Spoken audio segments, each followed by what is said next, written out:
Alam nyo ba, Winsers, kung sino nagpauso ng rest day sa work? Kasi di ko rin kilala eh. Kaya siguro hindi naging kilala yun kasi hindi naman natin ramdam, di ba? Kung ano-ano ba naman kasi yung mga ganap natin pag rest day.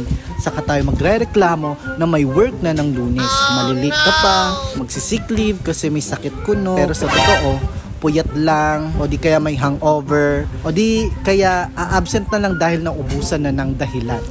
What's up, Winsers? Kamusta kayo? Dahil nga rest day ko today, i-check ko lang sa inyo kung ano ba minsan ang ganap ko kapag rest day ko. Dahil madalas ako naiiwan mag-isa sa bahay, syempre ako lang din mag-aasikaso ng kakainin ko. O diba, kita mo, nag-stretching. Hindi naman boring mag-isa kasi kasama ko naman mga babies ko. Itong isang pusa namin na si Dusty, ayan, nilalambing ko. Sarap gawing siopaw. Nag-asikaso na ako dyan ng almusal ko. Actually, hindi lang siya talaga almusal dahil nga tanghali na din ako nagising. Kasama na din pati lunch dito. Sinasabay ko yung pagluto ng ulam at pagsasain ko dito. Nagtimpla na din ako ng kape ko. Kaya tikman ko nga kung sakto ang lasa ng instant coffee. Huy! Ayan, sarap naman. Nakabang yung si Dasi kasi masarap ulam ko. Paborito ng lahat. Walang sawang itlog. At syempre, itong imported dried fish. Charot.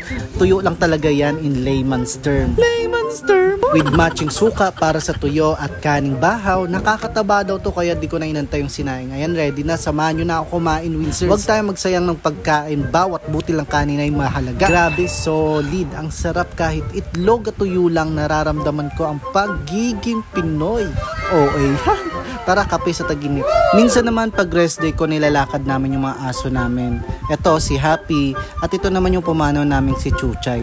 Pareho silang napagod dyan at hiningal. Kita mo naman ito si Happy kung humingal. Sinama ba naman namin sa malayong palengke para sulit yung day out nila, diba? Ito, nakakamiss naman to si Chuchay. Masigla pa siya dito. Miss you, Chuchay. Bukod sa mga babies ko na kasama ko sa bahay, minsan na may nandito si nanay pag mula siya probinsya.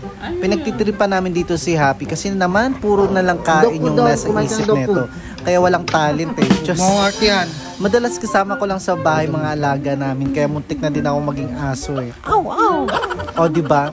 Inaasar talaga namin si Happy dito. Ang cute niya talaga. Lalo na kapag nanghihingi talaga yan kapag kumakain kami.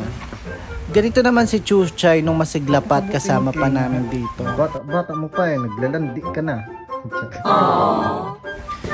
Karaniwan naman pag rest day ko nag-aaya si nanay ng walking o di kaya jogging para naman sumigla yung dugo natin sa katawan o diba. Nag-jogging kami ng mother. Minsan naman may ganap na inuman kasama tong mga tropa pits natin makukulit.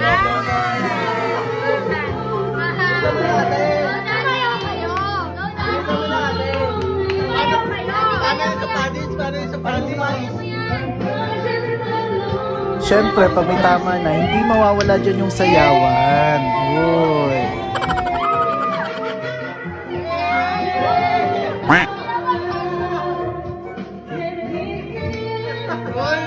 Siyempre ako din.